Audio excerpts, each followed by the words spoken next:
Hey everyone, so welcome back. Last video we were talking about homologous series. So far we have been talking about this. We know that homologous series are a group of organic compounds which have a very specific general formula. We know their general formula is followed through every member of the entire homologous series. So if for example if alkane homologous series has a general formula of carbon n hydrogen double n plus 2, then it's going to be followed for every alkane, for methane, ethane, propane, butane, so on.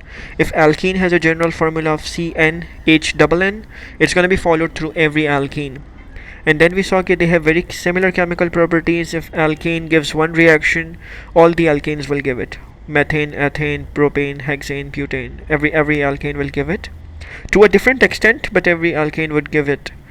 If for example, if they give any other reaction, everyone's gonna follow it.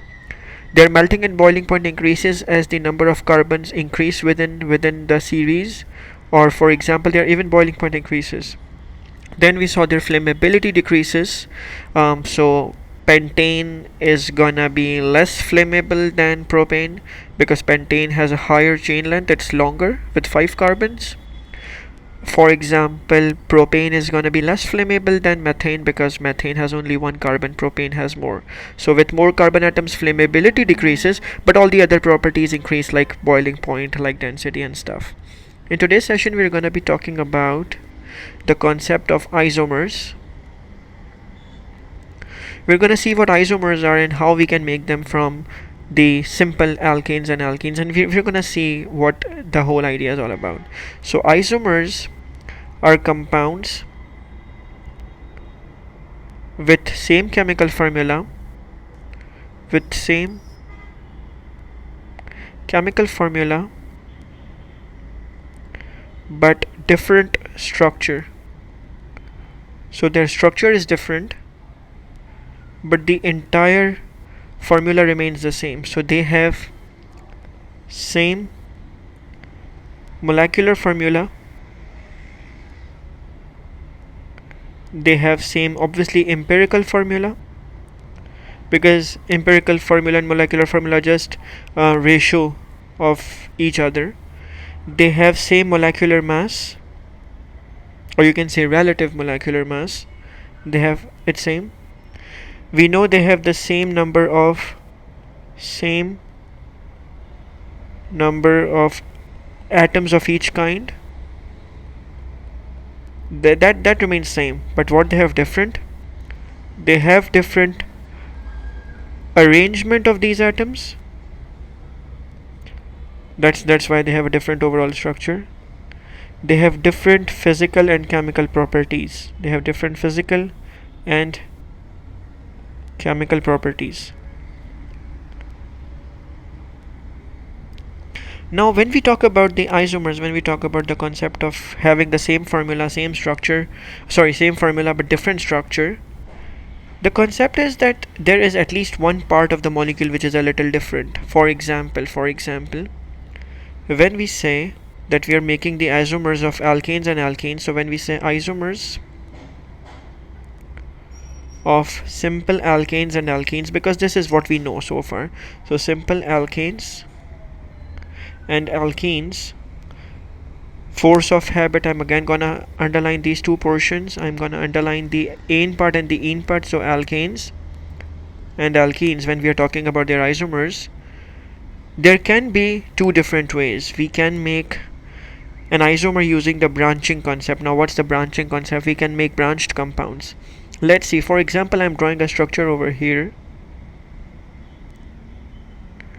It's a 4 carbon alkane because 4 carbons are here and there is no carbon carbon double bond, so it's a 4 carbon alkane. I believe you guys can name it. It's gonna be butane. But because 4 carbons, and ane because it's an alkane, so I'm gonna call it butane over here. Butane. But means 4 carbons, ane means alkane. Now I can make a branched isomer of it because this is a chain where all the carbon elements, all the carbon atoms are in a single chain. They are connected to each other and they are in a single straight unbranched concept. I can do one thing. I can make a chain of 3 carbons in a similar pattern, and I can make a branch from one of the central carbons. The length of the line doesn't matter, so don't worry about it. Now it's a chain of 3 carbons. It's a continuation of 3 carbons, and one of them is becoming a branch. Now it's not in a continuation of the 3 carbons, it becomes a branch, and now I can just put in my hydrogens based on the total 4 bonds for each carbon. So I can make my hydrogens in a similar pattern, but you can see one thing is really important, that 4 carbons are not in a single chain, it's a branched chain. So this one is a butane also, but it's not any ordinary butane. It is now an isomer of butane because it has 4 carbons, it's an alkane, but an isomer of butane. So let's call it isobutane, which essentially means isomer of butane.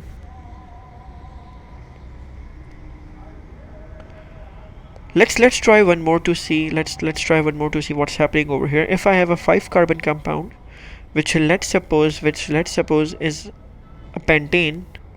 It has no carbon-carbon double bond. All the carbons are connected to each other in a single pattern.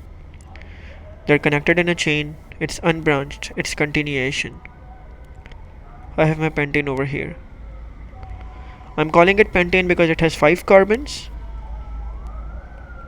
and it's an alkane. So pent means 5 carbons and ane means alkane. So it's a pentane. Now it's in a continuation. You see, the 5 carbons are in continuation. What I can do is I can make 4 carbons in continuation to each other, and I can put one of these carbons as a branch. So now it's a continuation of 4 carbons, but one of them becomes a branch. So now it's not a straight chain, instead it's a branched chain. Even then it has 5 carbons. At the end of the day it has 5 carbons, but it's not unbranched anymore, it is branched, and one of the carbon becomes a branch. So this part is a branch over here. This, my friends, is a branch, and this portion is the main chain. So I have a branch over here. Similarly, I had a branch over here as well.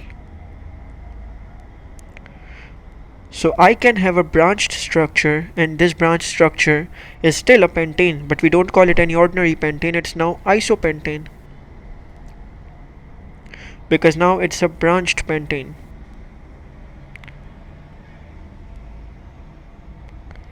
Let me assure you one thing, that whenever you want to make a branch, please make sure that the branch comes from one of the centers, like from one of the carbons which are in the center. Never make a branch from the corner carbon, from a carbon which is on the corner, because that doesn't really count as a branch. I'll tell you why, but currently we are just going to stick to the fact that whenever we want to make a branch, we make it from the center. So let's try one more example of this. For example, if I have 6 carbons, 4, 5 and 6. I believe you guys know the name of it. It is known as hexane. Let's give it a twist. Let's don't make hexane, let's make it hexene. So I'm gonna make a double bond over here. It was my call, it was my choice to make double bond wherever I wanted. So it's hexene over here.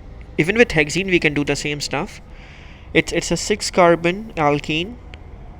Sir, why is it an alkene? Because it has a carbon-carbon double bond over here. So it has a carbon-carbon double bond, you can see. I'm going to call it hexene.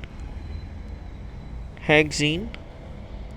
It's hex because it has 6 carbons. It's ene because it's an alkene, because it has a double bond over here. But at the end of the day, I know it's straight chain, it's unbranched. It's straight, unbranched chain.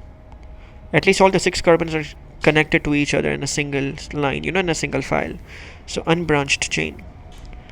But I can make a branched structure by drawing 5 carbons instead of 6. So I drew 5 carbons instead of 6. I kept my double bond. The double bond is still over here. You can make the double bond wherever you want. Just make sure it's it's one carbon-carbon double bond. So just make sure you make one. You don't make it 2 or 3. So it is 1 carbon-carbon double bond. It's a 5 carbon chain. It's currently so far it's a 5 carbon chain. It's not 6 carbon, but I want to make a 6th carbon. So just pick any of the carbons and make a branch.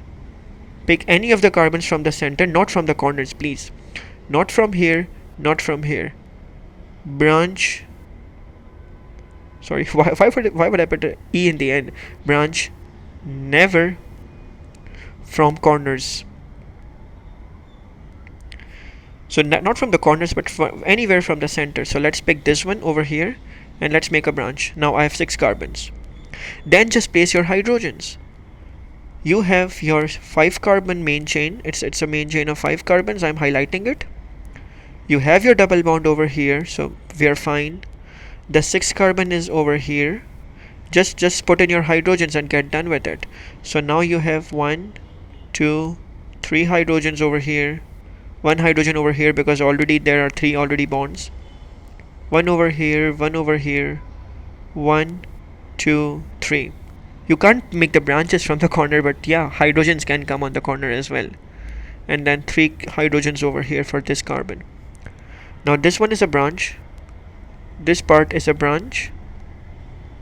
Overall 6 carbons are here, so I'm very happy because it's still hexene.